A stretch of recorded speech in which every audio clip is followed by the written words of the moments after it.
Sounds of crickets, cicadas, and all other small chirping critters fills the night air. It's late. A summer evening on the last weekend of August. The air is hot and humid. It's hard to breathe in too deeply. My only reprieve from the heat is a lazy ceiling fan and the cool breeze coming in through the screen door that leads to a small patch of grass and stone blocks in the backyard. I was going to build a small patio with the blocks as soon as the ground had thawed, but given how life turned out for me back in March, the blocks are nothing more than a precarious tower of thin squares. What fills my mind is only one question. What the hell am I doing with my time? I'm not sure why I chose to stay at home tonight, alternating between social and dating apps with the occasional glance up at whatever reality TV show is playing when I could have gone out with my friend instead. He had invited me out to his friend's house. They were having a small get-together including dinner and drinks. His invite included mention of a girl he knew and was eager for me to meet. She was going to be at the party. He had met her in college well before me and my ex had broken up. He admitted to me that he thought this girl and I would make a great pair, but he would never have said anything while I was in a relationship. You need to get back out there. It's been 6 months? How do you expect to meet anyone new if all you ever do is sit at home? My friend's words hit hard, even if they were true. But it's easier to sit alone. I have no one to please if I stay here. Nothing's expected of me from myself. I don't have to put on a show, a happy persona for strangers at a party. If I went out and talked about how much I miss my ex, the only thing that's been on my mind since she left, if I tell a room full of strangers over dinner that I feel unhappy all the time, well, how would that make my friend look? He would be the one to suffer. They'd ask him why he brought along the buzzkill. I definitely feel guilty for giving myself the excuse to exist in a world that's easy. I don't have a good excuse, but I don't know how to do anything else in my new reality. The reality of being single. Hopefully another cigarette will take my mind off these dark thoughts. The smoke outside will pull me away from my phone. It will be the closing ceremony I need to wrap up the night and go to bed. There's no self-doubt in sleep, and I can tell myself the lie that I will turn things around in the morning. I step out onto my front porch landing and lean against the cast iron railing that protects me from falling into the garden 5 steps below. It was a beautiful night to be outside, but there was no one on my street. Everyone was probably out for last call at the bar or other gathering. Of course, if they weren't a shut-in like me. The safety of solitude I found on the porch allowed my imagination to take the reins. In the healthy version of myself that existed only as an idea, I thought about how my night would be different if I had gone out with my friend. I would have been the star at dinner, all eyes fixed on me as I told story after story, stopping only for the occasional sip of wine. My friend beaming with pride, eager to call me his best friend as I shook hands with that girl he had talked about. We would have flirted playfully, so naturally. When I asked, she would have come home with me. I'd be smoking this cigarette with her, staring into each other's eyes, her front teeth holding her lower lip, while we both thought to ourselves how things might play out when we made it upstairs. But that was just a fantasy. In reality, I was alone. Just a few more puffs, and then I would go to bed. Turn things around in the morning. The nocturnal insects sound even more vibrant and lush than they did it through the backyard screen. Among them, all kinds of moths dance around the flickering light installed above my head. One bumps into me as I try to light a second cigarette, and it startles me, causing me to choke on my first puff. I run my fingers around my ears to make sure the damn thing didn't get tangled up in my hair. They lack any sense of direction, aimlessly going for the light, and lack the manners to avoid crashing into me on their pursuit of it. Annoying, disgusting things. I can't stand them. I hate their powdery wings and the noise they make when they flap them too close to my face. Some of them grow far too large, and how their abdomens throb and their antennae shiver as they gather on my wall is nauseating. They have a gross smell too, especially as their dead pile up inside the glass of my light fixture. I exhale my cigarette onto the few clinging to the wall. They flee into the night without direction or motive other than to avoid the smoke. Some of the smaller ones drop off the wall from the fumes and I step on them as they land, stunned, on the concrete. Their bodies bulge and pop, releasing a grim yellow paste out from the side of my shoe as I pass judgment on them for the crime of approaching my porch light. My smoke is over, and I pitch it over my shoulder into the garden, with one hand on the door, ready to return indoors. But before I can turn the knob and let myself in, I notice out of the corner of my eye something that seems out of place. A man is standing at the end of the street, right in the center of the road. The identical rows of condos on either side are all dark, so it's not likely he came from any of them. Yet he's at the end of the street, where the cul-de-sac is. The shape is too awkward and bulky to have jumped over any fences. His bulky clothes are so layered that his shoulders are non-existent. The only slight curves his silhouette creates meets the center peak, where I presume the top of his head must be, buried deep within the garments. It looks like a ghost in the way you'd expect a 5-year-old to draw one, only it's missing the empty dark sockets and the wide O-shaped mouth. The drab, bleached fabrics end abruptly at the knee with nothing below. It stands on 2 legs, but they're too thin, like as though the flesh and muscle was torn away and only unhealthy leg bones of a human skeleton remained to support the bulky mass. The end of the street where it stands is too far away for me to make out any more details. I wasn't able to view any facial expressions or features, and yet I got a strange feeling in my gut. A feeling that we all do in times of uncanny uncertainty. And that feeling I felt was the feeling of being watched. I couldn't bear to spend any more time looking at it. I quickly opened the door and slid through the crack I had created. I was being careful not to open it wider than the minimum amount required for myself to pass through. I didn't want to let the mystery man in the road have a chance to see that I was alone in the house. Once safely behind the closed door, I lock it and turn the deadbolt for good measure. I took a long look through the peephole. I'm not sure what I hoped to achieve in doing so. There was certainly no comfort in confirming the being was still out there. I wasn't sure if it was a trick of the light, caused by how the convex shape of the eyeglass distorts images, but it looked like it had gotten closer to my front door. Either way, the figure was still alone in the empty street. The remaining lamppost that still had a functioning bulb flickered as all neighboring houses lay dormant in perfect darkness. The full moon on a starless night reflecting off the black pavement and dew-soaked grass painted the scene more effectively than any incandescent bulb slowly failing in its streetlight housing ever could. Nature trumped man again as I watched the unknown still standing in the middle of the road, and it too was transfixed on me through my peephole. I shut the porch light off and hoped doing so would cause a disinterest in my house. Maybe I can blend in with the other identical 2-story condominiums on the cookie-cutter street.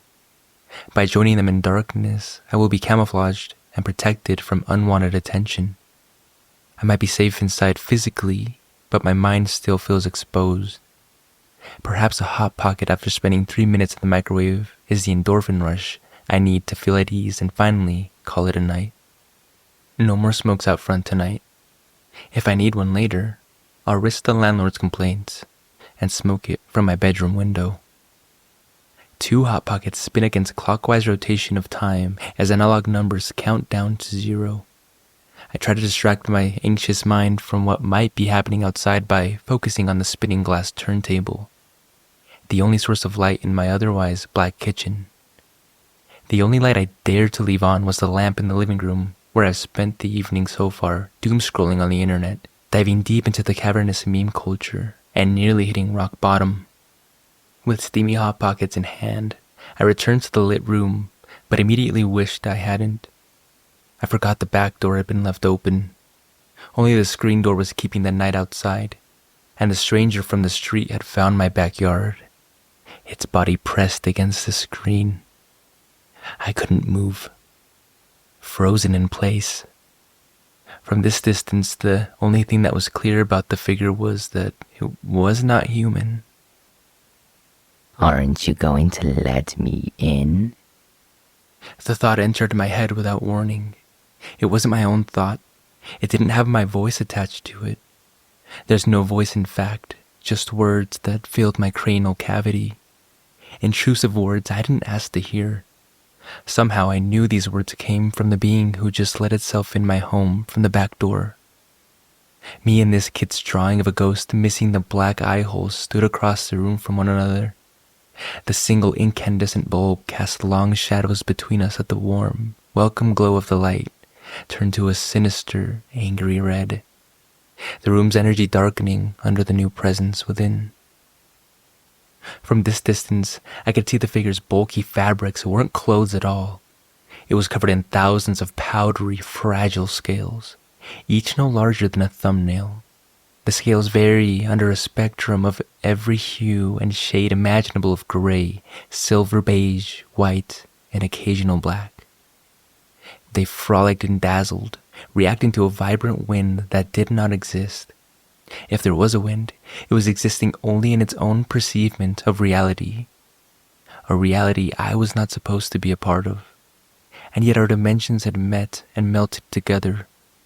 I could now see in more detail why I had questioned the being's unnaturally thin legs. They were twig-like and jet black, with several small hooks protruding from the base of each hairy limb. It stumbled awkwardly as it stepped ever closer to the center of my living room. Aren't you going to feed your guest? A second intrusion thrust itself into my mind. The creature waltzed its dizzy steps ever closer, and I was forced to back up and sidestep, placing myself behind the table and back wall of the room to keep a healthy distance between us. My plate of Hot Pockets made its way from my hand to the table as I completed the motion, unsure if it was a subconscious survival instinct or a kind of telepathy from the request for a meal which had burrowed into my mind. A spindly leg stretched outward, reaching for the floor to balance another disoriented step, and found the cord for the lamp. In a long, drawn-out scrape across my laminate floor, the cord was pulled from the wall, and the creature and I became immersed in total darkness. I could see nothing, only crude dark shapes of what was in the room. The couch became a dark rectangle. The table in front of me was a black hole. The Hot Pockets, non-existent.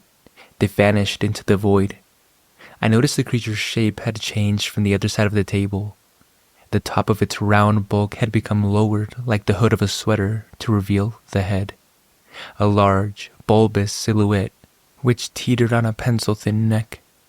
From its center, a shriveled tube wriggled about, and two fan-like protrusions lifted slowly off its scalp. Operating independently from one another, they shivered weakly at the air. A horrible smell began to settle within the confined space, and it burnt my nostrils and made my throat feel tight. I recognized it as the same smell my light fixture makes when it piles up with so much death the bulb makes contact with the insect bodies, burning the corpses within. How would you like it if I stepped on you?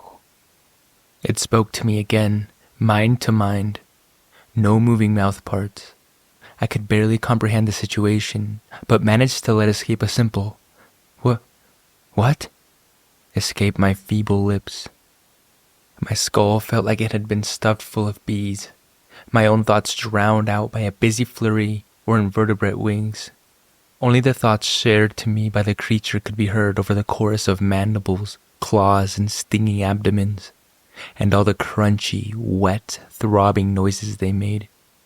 With the lights off, the creature wasted no time reaching for the Hot Pockets with another pair of spindly, hairy limbs.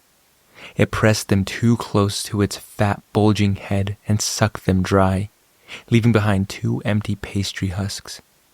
They fell to the ground. The buzzing in my head grew louder as more unwelcome thoughts flew in. You look fragile. If I step on you, will your insides gush out of your holes too? If I rip you open, will yellow spill out, pour out?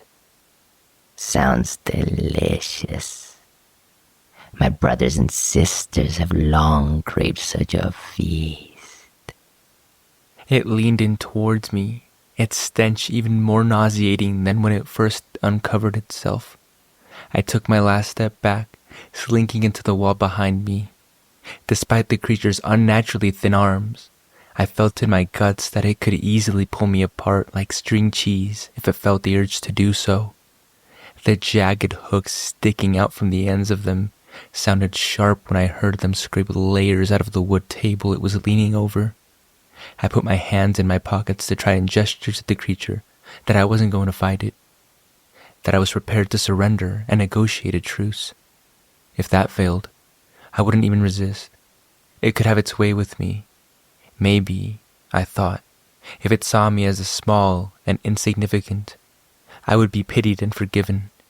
It would see how stupid and sorry I was for thoughtlessly killing those moths every night while going out for smokes. Smokes. That's right. I remembered I smoke. I felt something in my pocket that just might, ironically enough, save my life. I'm sorry, I stammered. I'm not sure if the words exited my mouth at all. The buzzing was too loud for me to hear my own words. I only felt my tongue quiver in my mouth behind clenched teeth. You are beyond that. It's why I'm here. I want to see how you flail when I pull off your wings. Let's find out. Where are they? The creature lunged onto the table, holding up its body on 4 limbs, reaching for my throat with a third pair. I managed to hold out my lighter and flick the spark wheel, igniting the flint. For the first time that night, the creature made an audible sound. A high-pitched screeching erupted from an indecipherable spot in its twisted visage. 1,000 flickering lighter flames shone back at me from the gaze of numerous reflective eyes. The creature stumbled back, scrambling to get to its feet, but fell again, holding its pathetic forearms up over its head. The hairy claws were of little use to shield it from the light. I held my lighter out in front of me, straight-armed, waving it back and forth, herding the retreating monster back towards the open screen door. Its powdery plumage of irritating dust folded back over its exposed head as it made its retreat out into the darkness of the street. I slammed the sliding door shut and held my hands up against glass, looking through them like a pair of makeshift binoculars, doing my best to watch the beast. I had to confirm it was leaving, or else I'd never sleep that night, or possibly ever again. But it was gone. I checked around front through the peephole just to be sure. It stood under the flickering street lamp where I had originally seen it. I'm not sure how long I watched it for. I could feel it watching me, like it was contemplating returning for a rematch. After an eternity, its rounded triangular shape stretched out into a shape resembling a very wide V, and with a single motion, shot straight up and vanished into the night sky. The grass and shallow puddles on the ground rippled away from the sudden and impressive gust of wind it produced. As it passed the flickering street lamp, it shone its final light, and the glass casing that held the bulb was heard crashing down on the road below. It's been a few months, and my friend was right. With his guidance and advice, I was able to get out of my own head and start being myself again. It took a while to find myself, but by pushing myself to spend time doing what I want instead of thinking about my ex, or really any relationship, helped a lot. Treating my body right with fruit and vegetables instead of Hot Pockets didn't hurt either. Somehow they just don't seem as appetizing as they used to. I still smoke, but I'm working on that too. It's a tough thing to quit, but I'm slowly working on it. I don't smoke at night anymore. Anytime I do, and there's a moth nearby, I feel a scratching inside my mind, and that unrelenting buzzing of insect wings isn't far behind.